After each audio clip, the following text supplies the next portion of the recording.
खबर 9 news channel को subscribe करें और बेल आइकन दबाकर हमारी सभी न्यूज प्राप्त करें।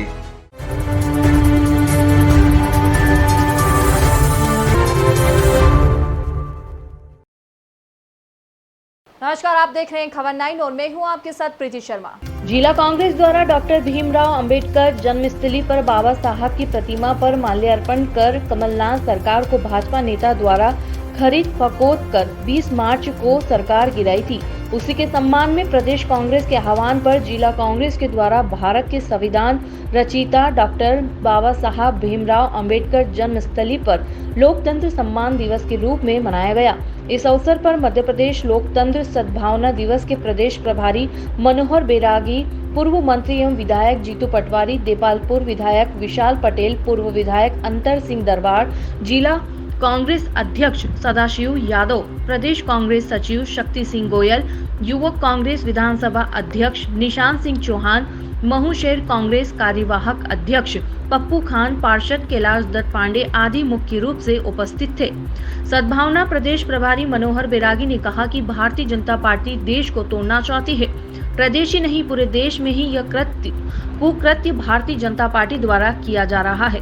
साथ ही सभी नेताओं ने एक स्वर में यह भी कहा कि भारतीय जनता पार्टी ने सभी धर्म एवं आमजन की व लोकतांत्रिक तरीके से बनी हुई सरकार को अलौकिक तांत्रिक तरीका अपनाकर कांग्रेस की सरकार को गिराया था, जो सीधे सीधे लोकतंत्र की हत्या के साथ ही बैरागी ने यह भी कहा कि भाजपा आरएसएस के नेताओं को अंग्रेजों का दल बताते हुए कहा कि जिन्होंने अंग्रेजों की गुलामी की है वो हमें राष्ट्रवाद का पाठ पढ़ा रहे हैं। पूर्व मंत्री जीतू पटवारी ने कमलनाथ की सरकार को आम जनता, गरीब, किसान एवं महिलाओं की सरकार बताते हुए कहा कि जो सरकार कमलनाथ चला रहे थे उसे लाखों किसानों का कर्ज माफ हुआ और भूमाफियाओं को कमलनाथ ने ठिकाने लगाया।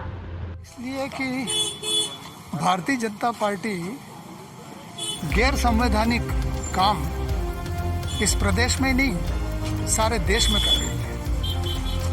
और चूंकि हमने इस देश को बाबा अंबेडकर साहब के नेतृत्व में एक शानदार संविधान दिया हुआ है, तो हमको इस बात का दर्द है कि आज देश में संविधान के खिलाफ जो संवैधानिक संस्थाएं हैं उनको तोड़ा जा रहा है, उनको कमजोर किया जा रहा है। ये नहीं होना चाहिए।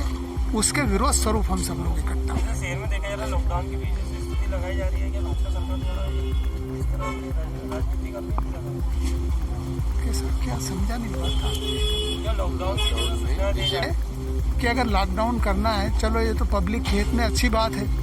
बंगाल में क्यों नहीं लगा रहे हो? दमोह में क्यों नहीं लगा रहे हो? दमोह भी तो विधानसभा चुनाव होने वाला है, उसकी तो तारीखें भी तय हो गई है। तो ये मेरे बेटे मीठा मीठा गप और कड़वा कड़वा थू, ऐसा थोड़ी चलेगा।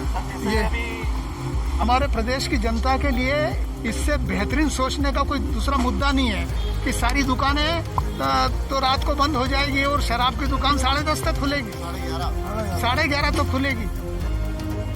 ये इस प्रदेश की जनता को विचारणी प्रश्न सोचना चाहिए इस पर गंभीरता से कि ये सरकार क्या करने जा रही है। आदरणीय कमलनाथ जी की जो सरकार सभी वर्गों की सरकार थी, उस सरकार को खरीद फरोख्त कर बीजेपी ने जो गिराने का पाप किया, उसके लिए जो 1 साल हुआ है उसमें लोकतंत्र सम्मान दिवस मनाया गया, जिसमें इनको याद दिलाया गया कि किस तरीके के संविधान का अपमान हुआ है, लोकतंत्र का अपमान हुआ है, लोकतंत्र को बेचा गया है। और ये सरकार बनी जिस सरकार जितनी भी योजनाएं कमलनाथ जी ने चलाई थी इस सरकार ने उन योजनाओं को बंद कर दिया है। और आज जिस तरीके से किसान परेशान है, किसान की जितनी योजनाएं थी वो बंद कर दी है। गरीबों के लिए जो चाहे वो बिजली को लेकर हो, चाहे वो किसानों के बिजली कनेक्शन को लेकर हो, कर्ज मुक्ति को लेकर हो, चाहे पेंशन को लेकर हो, जो 1100 रुपये में संपत्ति का जो हमारी बहनों को अधिकार का मामला हो, 70% रोजगार का मामला हो, स्थानीय जहाँ भी उद्योग लगाने का हो उसमें 70% स्थानीय लोगों को रोजगार देने का हमारे कमलनाथ जी ने, चाहे अवैध कॉलोनी के वैध करने का हो, ये सब जितनी भी योजनाएं चलाई जा रही थी उन योजनाओं को बंद करके, और ये केवल ये कोरोना कर करके और पैसा का वो कमाने का काम कर रहे हैं और अवैध काम किया जा रहा है, चाहे वो अवैध उत्खनन हो, चाहे कैसा भी काम हो, उसमें सब योजनाएं ठप कर दी गई है भाजपा सरकार के द्वारा। तो ये सम्मान दिवस आज लोकतंत्र को बचाने के लिए यह सम्मान दिवस मनाया गया। इंदौर के मऊ से संजय वर्मा की रिपोर्ट। आज की खबरों में इतना ही। बने रहिए हमारे साथ खबर 9 में।